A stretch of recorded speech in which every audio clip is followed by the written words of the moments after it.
Hey, everybody, and welcome back to another amazing episode of the Power of Women in Insurance podcast. My name is Teresa Kitchens, and I am your host, and I am thrilled because today we are talking to Carrie Cheeks, and she's with Jencap, and she is a workers' comp queen, y'all. She knows the ins, the outs, the ups, the downs, and we want to give a personal shout out to our very good friend, Ciara, who gave us the amazing introduction between us. And she, I know, has been good friends with Ciara for a very long time. And we are thrilled today to be able to partner up with Ciara with Bunker Your Risk, to be able to have Carrie on today and talk to us a little bit about workers' comp and her journey in the insurance space. Welcome, Carrie. Thanks for having me, Teresa. Well, I am really, really pumped because any friend of yours is definitely a friend of mine. And I am so excited to be able to chat with you a little bit today. So tell me how you got in the industry and why you kind of do what you do. Yeah, so like many people, I never had any desire to go into Yep. insurance. It was sort of Hear something that all that, the time. Yep, absolutely. yeah, as my idea of insurance was an 80s sort of vibe of an office with a bunch of cubicles. Everything's great. Everyone's in khakis. Not where I wanted to end up.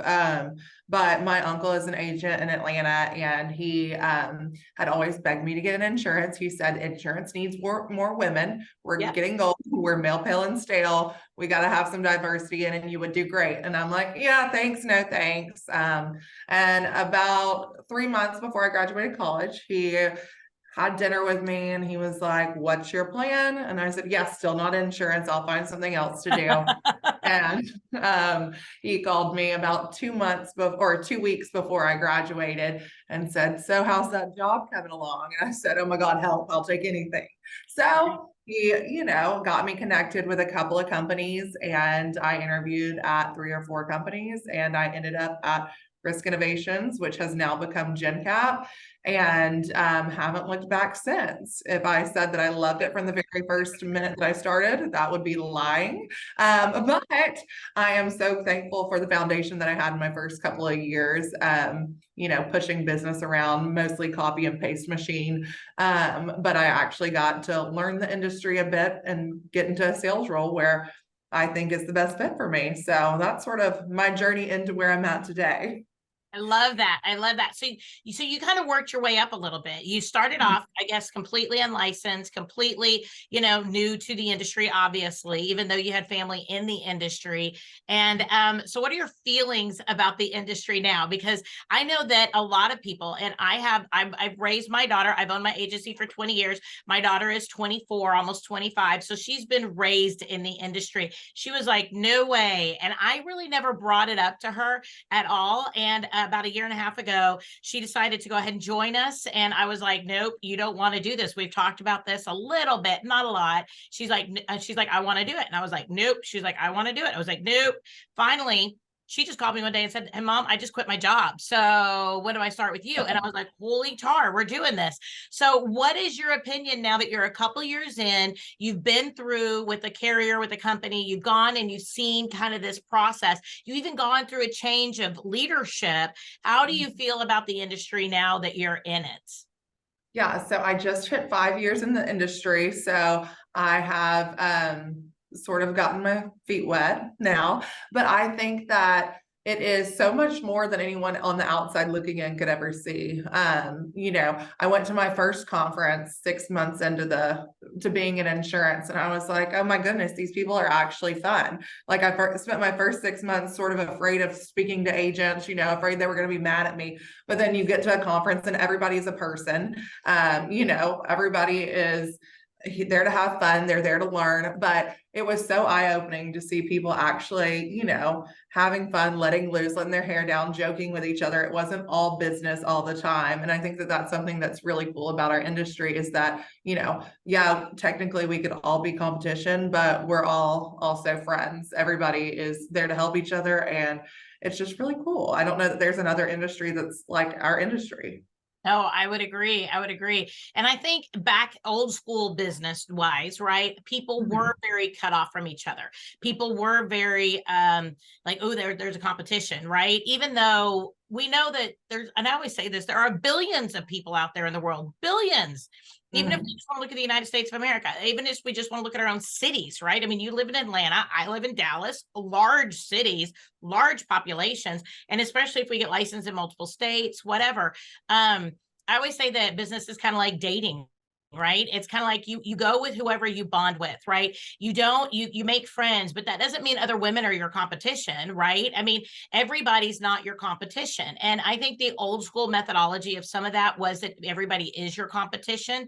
But I love the fact that I feel like the internet, and I know that this sounds really stupid, but I feel like the internet has brought so many people into a community oriented conversation that they were not going to be able to have 15, 20 years ago because we didn't have those resources to be able to connect with agents in Atlanta or Dallas or, Florida or California. And I didn't know what was going on with agents in Minnesota. And I never would have had friendships with those people. And even people down the street, maybe I would have been so, you know how we are. We all have our lives and our families, and we all have our timelines for things we need to get done. I walk in the office, or I walk into my office, which is the dining room, because we have a virtual agency typically right now. Today I'm in my physical office, but I look at things and I'm like, zoop, I am so focused. I don't even answer the phone when my husband calls. It's like I am so focused. The idea of having lunch with another agency owner here locally is not even in my wheelhouse. So I love that you're getting out and you're meeting with people and seeing and getting to know the people of the industry, not just the industry. Yeah, it's definitely one of my favorite things to do. I'm a relationship person. And so being able to meet all the different people from different walks, everybody has something to give. I have something to give all of them, whatever it is different. And I heard a speaker at a conference a couple of months ago, and he said, we've got to stop thinking of things as handouts, but hand ups, and we're always helping each other. And I think that our industry really does a good job of giving hand ups and not thinking of it as a handout. So yeah, I really don't think we could have done this without technology. But I'm glad that I am in the era of the technology. I'm going to actually write that down because I love that. Not a hand up, not a hand out. I love Yeah, that. Herm Edwards said that at a conference. He was an NFL coach, an NFL player. Nice. So yeah. I love that. And I think that it is the people that take that hand up, right? That do excel in this industry, who sit back and say, what do I want to do? How do I want to do it? And what really suits my personality, who I am, what a lifestyle I want to live. And I think that's one thing about the insurance industry that people don't realize is it can give you a very flexible lifestyle to a large degree. I mean, not always every day, we all have demands on us, but there's a lot of flexibility. There's a lot of camaraderie, and there's a lot of team, and there's a lot of opportunity inside of the insurance industry. There So is. how did you learn? How did you kind of level up in the industry? So we talk about not a handout, a hand up. How have you been able to level up in your industry, going from, like you said, mainly copy and paste to now sales? And I know you do focus in on workers' comp, correct? Correct. Yeah. So when I started Risk Innovations, we were a work comp wholesaler. When I started at Risk Innovations, we were a work comp wholesaler. And I was a small business new account specialist. I was a specialist from the first day, so take that with what you will, but Take the that title was my for what title. you will, right? Take it and run with it. So I worked on accounts under $15,000 in premium, and I would bind anywhere from 50 to 75 accounts a month of small business. And I was literally copying and pasting questions back and forth to the carriers. I was sitting behind my desk. I had half of the country. So I was seeing, a 500 submissions a month. And it was a lot. It was a lot of talking to agents, yeah, from different places. But it was a lot of copy and paste back and forth. And I hated being behind a desk. As soon as I got out to that first conference, I was like, I want to be a sales rep. That's what I want to do. How can I do it? My bosses were both like, you're not ready for it yet. You're 22. Like, you need to get your feet wet. You need to understand a little bit more. And I hated them at the time for telling me that, but I am so thankful now that I did wait a little bit longer to get in, because having the background and the technical knowledge of what goes on in the back of the house is definitely, or has helped me, push sales and give agents a realistic timeline and time frame. But both of my bosses have been fabulous. And when we sold to Jencap in December of 2018, I guess, They both kept leadership positions, so they didn't sell and leave. So it has been really helpful for me to have those two in my corner, helping me move up and, taking my ideas and listening to them and, saying, oh, there could be other ways to do what we have been doing for 20 years. We can change it. We can do it your way if you think it's going to work. And we always joke that I cowboy a lot of things. I just take it and do with it. And I ask for forgiveness, not permission. Probably too often, but it hasn't really blown up in my face yet. So I keep doing that. But I think that it's really my management that has helped me elevate myself, because they are so open to new ideas and new places. And I'm not afraid to ask either. I have never been afraid to ask for anything in my life. And I don't think I'll start being afraid to ask anytime soon. Well, I love that, because I think a lot of us are very afraid to ask questions. We think, oh, I asked a question 10 minutes ago, or we kind of have like this timer, tick, tick, tick, tick. I can't ask another question, right? I have to wait so many ticks. I have so many days, whatever. So I love the fact that you take that initiative to be able to figure out, work it, make, like you said, maybe ask for forgiveness later. I know that, my undergrad degree is elementary education, and I taught school for a little bit. And I had a older woman who mentored me. She taught science, I taught English. We were in the same kind of cluster where like all the kids kind of moved around between the different teachers, but she was in my grouping. And she was older, ready to retire. She ended up retiring 2 years in. And she was so sweet. She was like, honey, you just go ahead. It's better to ask for forgiveness than it is to ask for permission. So you just do whatever it is you need to do. And that has stuck with me all these years. Now, I don't do that as easily as I should, probably, being as old as I am. But the reality is that whenever I have exercised or flexed that muscle, things have gone really well. And I end up reminding myself when I get to another one of those situations, I'm like, Teresa, this has been fine in the past whenever you've done this. Where does this fear stem from? Nowhere. Like, it's just literally me. I've not had any problems with being able to step out. And I love that you also go ahead and say, hey, we're going to do this, and I'll get my hand slapped. I'll deal with that when the time comes, but we're going to do what we need to do to be able to take care of business. So I love that. Yeah, my philosophy behind that is I think of the worst thing that could happen if I do it, and I think of the best thing that could happen, and the best thing is typically better than the worst. So that's when I just go with it. So I love that. I love that. So you ask for the ability to be able to move up, and you physically asked for that. You didn't wait for them to come to you. You said, hey, I really want to be able to be a part of outside sales.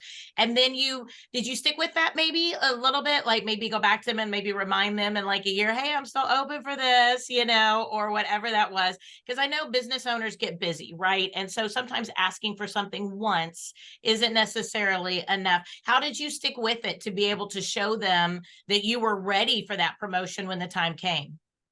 yeah, I have taken on a couple of different roles since I've gotten into sales. And originally I just was a sales rep for the state of Georgia. And so we had an opening for the Carolinas and an opening for Georgia. And I said I'd take either. I know the agents in both of those states, let me go. And so I got the state of Georgia to start off with. And I did have to remind them, but it was a little bit easier because the sales rep they had hired for Georgia had just left. So it was like, okay, now's my time. Here we go.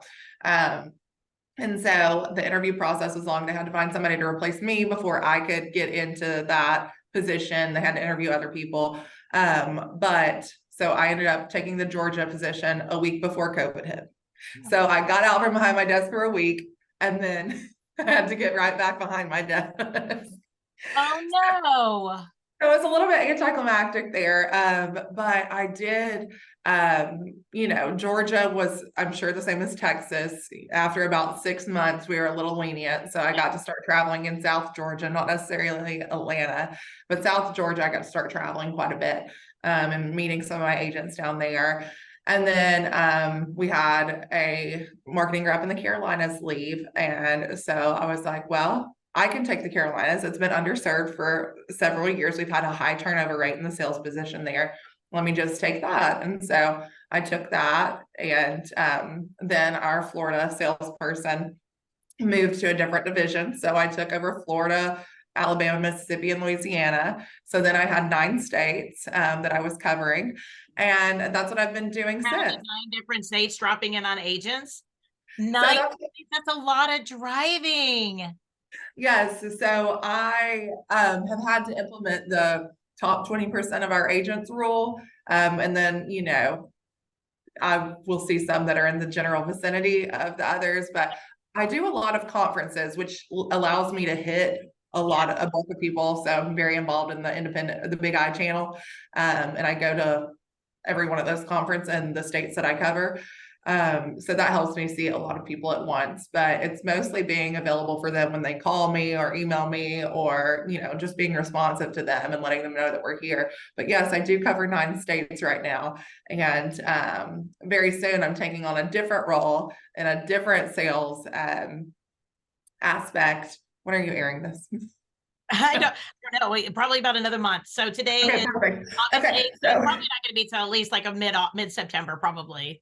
okay, so in another couple of weeks, I'm taking on a new position as a corporate relationship manager. So I'm going to be dealing, well, it's a new position, which I asked for. And I am going to be dealing with our carriers and some of our agency partnership groups and aggregators, and trying to figure out how Jencap can best serve them and how we can create mutually beneficial relationships between the two. But how I've gotten all these different positions is I've made proposals for things that have never been a job before, created my own job description, explained why I think it's going to be beneficial, say what I'm going to do in the first, you know, 3 months of it, and say, you know what, if it doesn't work in 6 months, you can send me back to what I was doing or find something else for me to do. But I think that we as a company need this position. And it's pretty much been, I've gotten the job every time that I've submitted a proposal for one. So You've been patient too. So I think you've been patient. You've waited for the time to kind of come up. And like you said, you created the proposal and then you worked with them. You're working with them to make sure that you have the fill space in your current position so you can exit out of that position. So I think that patience conversation is a really big part of this, because I think sometimes we as people ask for something we want and we're like, oh, they're not going to give it to me, because at the moment we walk out the door, and then all of a sudden people start putting their resume out trying to look for a new job. And I think if we're patient, we look at what's best for the company, not just us. I mean, I think it's a marriage, right? It's a marriage conversation of what's best for the company, what's best for me, and what's the timeline for both. No doesn't mean no. It just might not necessarily, it might mean not now, right? yeah. It might mean, okay, well then let's, discuss that in another year, so that way we can go ahead and we can say what's best for the company and for you. And maybe then somebody's skills are maybe in a place where they can, be ready for that transition. Maybe like you said in the very beginning, you needed a little bit of education, and then you reminded them, and then they were ready to be able to help you to be able to move forward. So I think that's very, very impactful. Yeah, and patience is not a virtue that I have. But I have had to learn that, you know, this is a great group and it's a group that I want to be with for a very long time. And, you know, I understand the processes now more since I've gone through this, you know, transition 3 or 4 times. And yeah, this new position has been a year in the making. I gave them this proposal last July and they tweaked it a little bit so that I was open to a little bit of change. I only wanted to do work comp. They wanted me to do all lines. So now we're coming in for all lines, and you know, it'll be fun and exciting and new, but it's a lot of learning together. And a lot of, I'm not going to be able to shoot from the hip as much as I have been. So a little bit more patience for me in that aspect as well. Yeah. So Absolutely. But I love that you're open to being able to learn new things. I know that you've been a work comp specialist, and that has really been where you've been at. How have you found the workers' comp industry in general to be for you? Like, I think workers' comp, depending on the state, because different states are different, right? Like most states, like they're the monopoly states. They're the states like New Jersey and Texas, they don't even require workers' comp. I don't know why, but they don't. Anyway, but it's like such a screwed up thing. And of course, I'm in Texas, so that kind of screws, I'm like, wah. But how have you found that journey through with learning the work comp? Because work comp is very different from other types of insurance, and it's graded and it's determined differently, and it changes differently. And the insurance agent and the carrier's relationship with workers' comp is different from others. How have you been able to level up your education and stay kind of on top of that? Because and then moving into different types of insurance, it's a different mindset. Yeah, so the work comp space, I think we're the only line of business right now that's soft and easy to place. So everybody's saying the rest of the market is chaos, but workers' comp is also chaos because it's never been this soft before, and carriers don't know how to act. They are putting so much credit on everything, which they can. Their loss ratios are great. It makes sense for them to do so, but everyone's just so confused as to how it's so cheap right now. And medical costs are rising, wages are rising, but on the flip side of wages rising, that's how we base our work comp. So if you're paying somebody 5 years ago half the price or half the salary that you're paying them now, so say you're paying a construction worker $10 5 years ago an hour, and now you're paying them $20 an hour, then that's double the work comp premium for the same risk, or even less of a risk, because everybody is so concerned with safety now. We've got so much more technology. We've got so much more attention to safety protocol, and we also have a lot more machines doing work than we had before, so less human labor. So I mean, it is crazy. People keep saying it's going to get hard, and we've just quit saying that at our company. It's just going to be soft. It's not going to be a drastic turn like a property market. There's not going to be a cat that's going to take it out. But it is just so interesting, and it's so, I would say fluid, but it keeps going down, so it's not that fluid. But you have so much to learn all the time, even with it just being easy to place business right now. So I read business insurance every day, like a little old man eating or drinking my coffee, flipping through business insurance instead of the newspaper. And I have the CAWC, Certified Authority of Workers' Compensation designation. I got it a couple of months into the industry, but that's the only designation I have at the moment. I probably need to brush that up. But I listen to podcasts about it. I read articles on LinkedIn. I'm on LinkedIn all the time. If I'm sitting at my desk, not going through emails, I'm flipping through LinkedIn. It's just, there's so much information out there now that it's almost your fault if you're not in the know about things in your industry. There's just so many different viewpoints and perspectives and different ways to look at things and different ways to do things. Having an open mind and just looking through different articles people have posted or written about or whatever. That's how I keep up with it. It's LinkedIn, business insurance, whatever. That's great. Well, what have you found that people are really embracing some of those workers' comp certifications? And I see more and more and more people, I think, leveling up their and again, not taking the hand out, taking the hand up for education. I think we've for most of my career, I was told to always just do just go online, do the web CE, 30 hours, whatever, just do it online, just get it done. You just click here, here, here, here. I like chocolate ice cream, whatever it is, kind of thing. And you just kind of move on. But I have loved the fact that maybe it's just the fact that I'm running with different people. And I think that's probably a big part of it too. I'm running with higher level professionals now, but I think more people are embracing those certifications like what you're talking about, and they're getting the higher level certifications too, not just the baseline. And have you seen that that's really helped agencies and their knowledge about the workers' comp industry, and even how workers' comp plays with other industries specifically?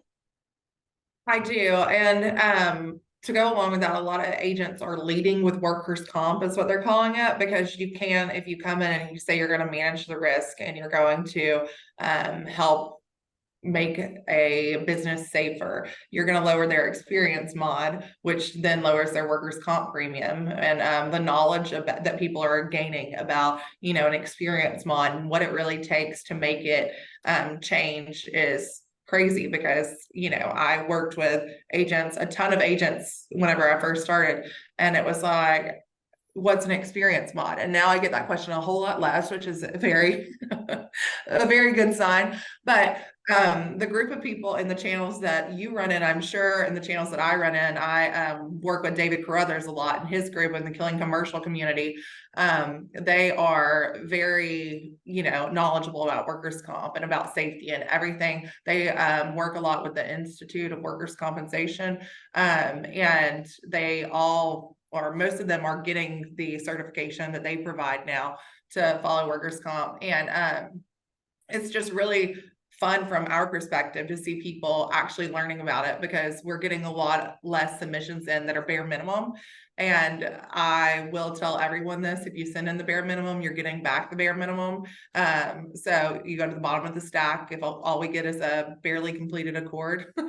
So, and that's the same with any company at all, for any line of business. If you give the bare minimum, you're getting the bare minimum. But so it's nice to see agents elevating their game, because then it helps us elevate our game to our carriers. It helps the whole entire line of the process work. And it's, the more knowledge you have, knowledge is power, and you're going to be more successful if you have more knowledge.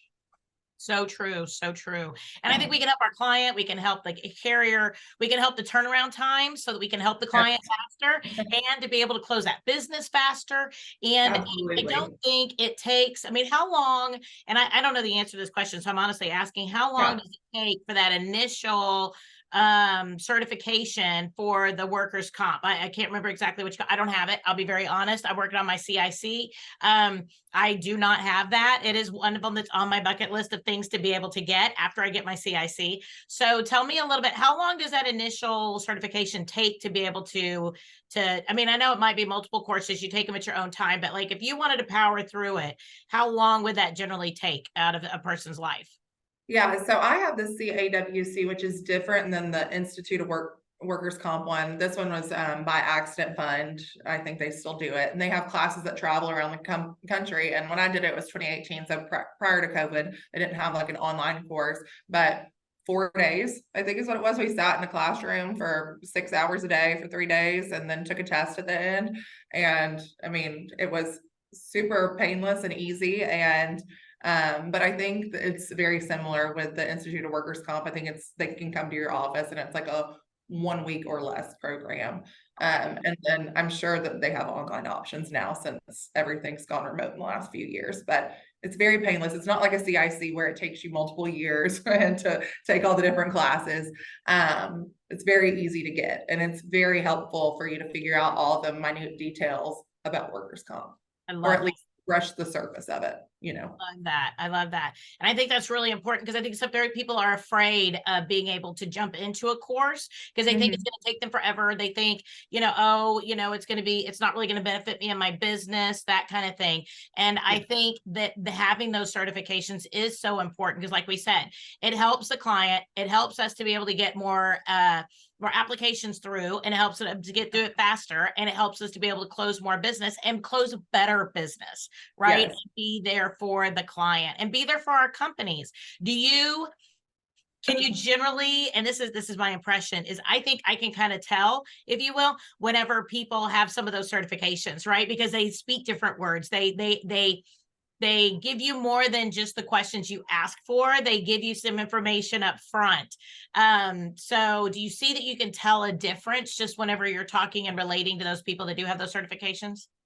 Yeah, one of the things that I do whenever I'm emailing back and forth with agents, or just communicating with them, is I don't dumb it down very much, because if you don't know what I'm asking for, I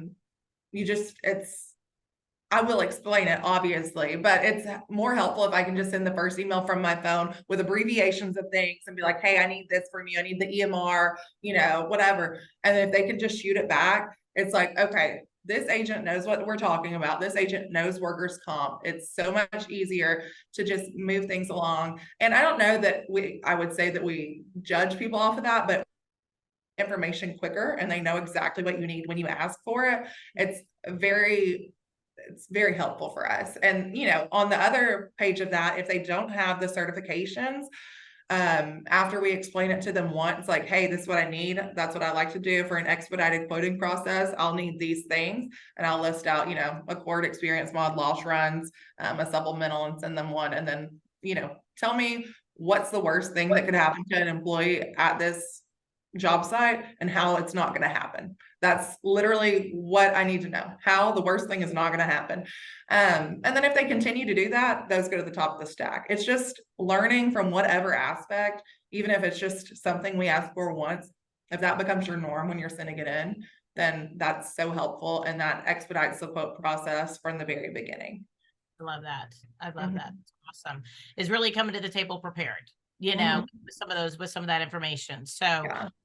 I love it. So I know you're going into this new role and you're going to be working with a little bit more of, you had mentioned clusters, groups, trying to be able to kind of help some of those. What are you most excited about your new role? I'm excited to make different connections. I've met a ton of people in the short amount of time that I've been in the business. I feel like I am fairly well connected.